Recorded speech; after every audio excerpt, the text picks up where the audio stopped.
ಕಲೆಗ್ನರ್ ಟಿವಿಯಲ್ಲಿ ಪ್ರಸಾರವಾಗುವ ಗೌರಿ ಧಾರಾವಾಹಿಯಲ್ಲಿ ನಟಿಸುತ್ತಿದ್ದ ಕಿರುತೆರೆ ನಟಿ ನಂದಿನಿ ಅವರು ಆತ್ಮಹತ್ಯೆಗೆ ಶರಣಾಗಿದ್ದಾರೆ. ಸಾವಿಗೂ ಮುನ್ನ ನಟಿ ಬರೆದಿದ್ದಾರೆ ಎನ್ನಲಾದ ಡೆತ್ ನೋಟ್ ಲಭ್ಯವಾಗಿದ್ದು, ಅದರಲ್ಲಿ ಮದುವೆಯ ಒತ್ತಡದ ಬಗ್ಗೆ ಉಲ್ಲೇಖಿಸಿದ್ದಾರೆ ಎನ್ನಲಾಗಿದೆ. 2025 ಆಗಸ್ಟ್ನಿಂದ ಮೈಲಸಂದ್ರದ ಪಿಜಿಯಲ್ಲಿ ವಾಸವಿರ್ತಾ ಇದ್ರು. ಭಾನುವಾರ ತನ್ನ ಗೆಳೆಯ ಪುನೀತ್ ಎಂಬುವವರ ಮನೆಗೆ ಹೋಗಿ ರಾತ್ರಿ 11:20 ಸುಮಾರಿಗೆ ವಾಪಸ್ ಬಂದಿದ್ರು. ಪುನಃ ಪುನೀತ್ ಕರೆ ಮಾಡಿದಾಗ ಸ್ವೀಕರಿಸಲಿಲ್ಲ. ಇದರಿಂದ ಅನುಮಾನಗೊಂಡ ಪುನೀತ್ ಪಿಜಿ ಮ್ಯಾನೇಜರ್ಗೆ ತಿಳಿಸಿದ್ರು. ಪಿಜಿ ಮ್ಯಾನೇಜರ್ ಹಾಗೂ ಸಿಬ್ಬಂದಿ ನಂದಿನಿ ಕೊಠಡಿ ಬಳಿ ತೆರಳಿ ನೋಡಿದಾಗ ವೇಲ್ನಿಂದ ಕಿಟಕಿ ಸರಳಿಗೆ ನೇಣು ಬಿಗಿದುಕೊಂಡು ಆತ್ಮಹತ್ಯೆ ಮಾಡಿಕೊಂಡಿರುವುದಾಗಿ ಕಂಡು ಬಂದಿತ್ತು ಅಂತ ಪೊಲೀಸರು ತಿಳಿಸಿದ್ದಾರೆ.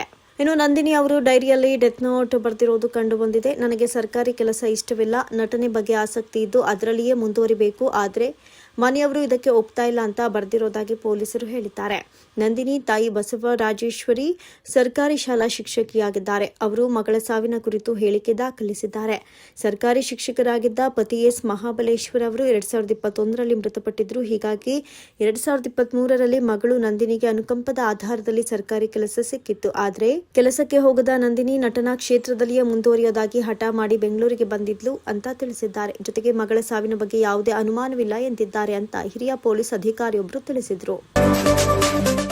Big Boss Kannada season 12 double elimination ಆಗಿದ್ದು, ವೈಲ್ಡ್ ಕಾರ್ಡ್ ಸ್ಪರ್ಧಿ ಸೂರಜ್ ಹಾಗೂ ಉತ್ತರ ಕರ್ನಾಟಕದ ಪ್ರತಿಭೆ ಮಾಳು ನಿಪ್ನಾಳ ಎಲಿಮಿನೇಟ್ ಆಗಿದ್ದಾರೆ. ಈ ನಡುವೆ ಎಲಿಮಿನೇಷನ್ ಬೆನ್ನಲ್ಲೇ ಬಿಗ್ ಬಾಸ್ ಸ್ಪರ್ಧಿ ಮಾಳು ಶೋ ವಿರುದ್ಧ ಅಸಮಾಧಾನ ವ್ಯಕ್ತಪಡಿಸಿದ್ದಾರೆ. ಪ್ರಸ್ತುತ ಶೋನಲ್ಲಿ ಇರುವವರಾರೂ ಪ್ರಶಸ್ತಿಗೆ ಅರ್ಹರೇ ಅಲ್ಲ ಅಂತ ಹೇಳಿರುವ ಮಾಳು ತಾನು ಯಾರನ್ನೂ ವಿನ್ನರ್ ಅಂತ ಒಪ್ಪಿಕೊಳ್ಳೋಲ್ಲ ಅಂತ ಬಾಂಬ್ ಸಿಡಿಸಿದ್ದಾರೆ.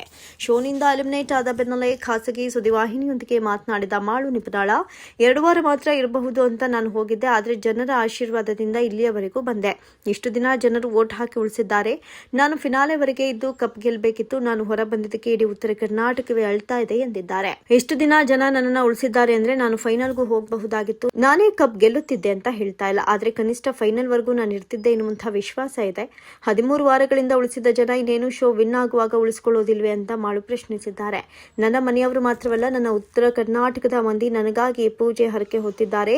ನನಗೇನ್ ಕಡಿಮೆ ಇದೆ, ನಾನು ಯಾಕೆ ಹೊರಗೆ ಬಂದೆ ಅಂತ ನನಗೀಗಲೂ ತಿಳಿತಾ ಇಲ್ಲ ಅಂತ ಮಾಳು ಹೇಳಿದ್ದಾರೆ. ಫ್ರಮ್ ಸೋ ಮತ್ತು 45 ಚಿತ್ರದ ಯಶಸ್ಸಿನ ಗುಂಗಿನಲ್ಲಿರುವಂತಹ ನಟ ನಿರ್ದೇಶಕ ರಾಜ್ಬಿ ಶೆಟ್ಟಿ ಇದೀಗ ಸಾಲು ಚಿತ್ರಗಳಲ್ಲಿ ಬ್ಯುಸಿಯಾಗಿದ್ದಾರೆ. ದುನಿಯಾ ವಿಜಯ್, ರಚಿತಾ ರಾಮ್ ನಟನೆಯ ಲ್ಯಾಂಡ್ ಲಾರ್ಡ್ ಬಿಡುಗಡೆಗೆ ಎದುರು ನೋಡ್ತಾ ಇದ್ದು, ಇದೀಗ ರಕ್ಕಸಪುರದೋಳ ಚಿತ್ರದ ಫಸ್ಟ್ ಲುಕ್ ಪೋಸ್ಟರ್ ರಿಲೀಸ್ ಆಗಿದೆ. ಜೋಗಿ ಪ್ರೇಮ್ ಅವರೊಂದಿಗೆ 1 ದಶಕಕ್ಕೂ ಹೆಚ್ಚು ಕಾಲ ಕೆಲಸ ಮಾಡಿರುವ ರವಿ ಸಾರಂಗ ನಿರ್ದೇಶನದ ರಕ್ಕಸಪುರದೋಳ್ ಕೊಳ್ಳೇಗಾಲವನ್ನು ಆಧರಿಸಿದ ಕ್ರೈಮ್ ಥ್ರಿಲ್ಲರ್ ಆಗಿದೆ. ಇದು ಒಳಗಿನ ದೈತ್ಯನ ಬಗ್ಗೆ ಒಂದು ಕಥೆ. ಪ್ರತಿಯೊಬ್ಬ ವ್ಯಕ್ತಿಗೂ 2 ಬದಿಗಳಿವೆ, ಒಂದು ಒಳ್ಳೆಯದು, ಇನ್ನೊಂದು ಕತ್ತಲೆ. ಆ ಕತ್ತಲೆಯೇ ರಕ್ಕಸ.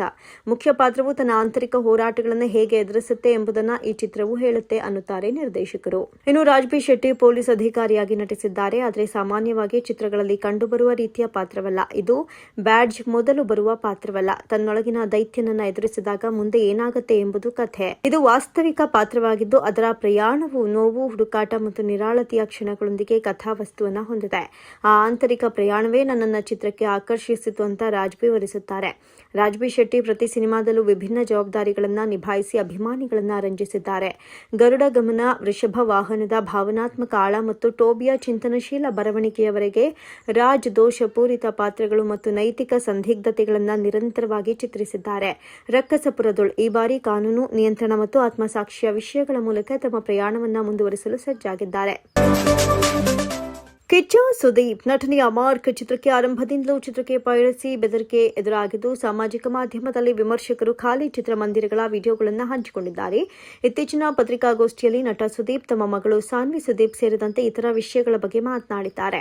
ಪೈರಸಿ ಸಮಸ್ಯೆಗೆ ಸಂಬಂಧಿಸಿದಂತೆ ಸುದೀಪ್ 4,000ಕ್ಕೂ ಹೆಚ್ಚು ಲಿಂಕ್ಗಳನ್ನು ಅಳಿಸಲಾಗಿದೆ.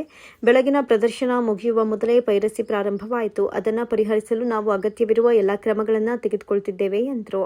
ಸಾಮಾಜಿಕ ಮಾಧ್ಯಮದಲ್ಲಿ ಬಂದ ನಕಾರಾತ್ಮಕ ಕಾಮೆಂಟ್ಗಳಿಗೆ ಪ್ರತಿಕ್ರಿಯಿಸಿದ ಅವರು, ನನ್ನ ಕೈಯಲ್ಲಿ 5 ಬೆರಳುಗಳಿವೆ.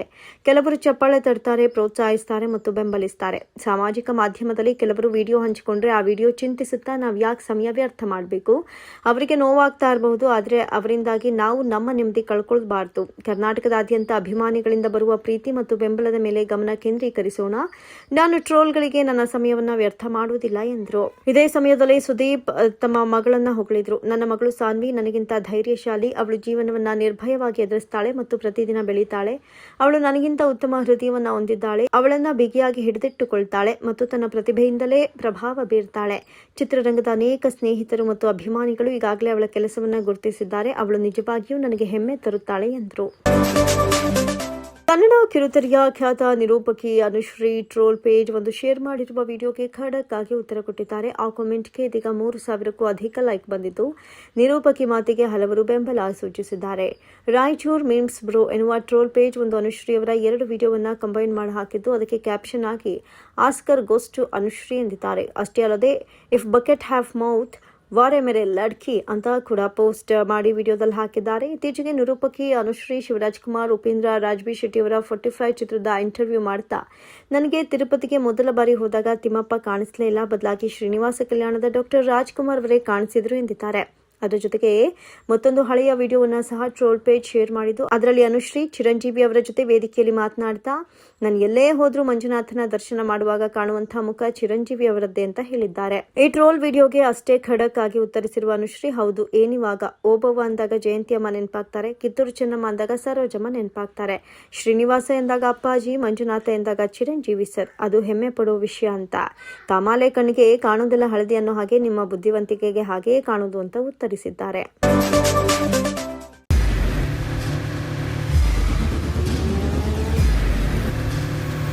ಪ್ರಜಾಮಾರ್ಗ ನ್ಯೂಸ್, ಇದು ಜನಸಾಮಾನ್ಯರ ಧ್ವನಿ. ನಮಸ್ಕಾರ.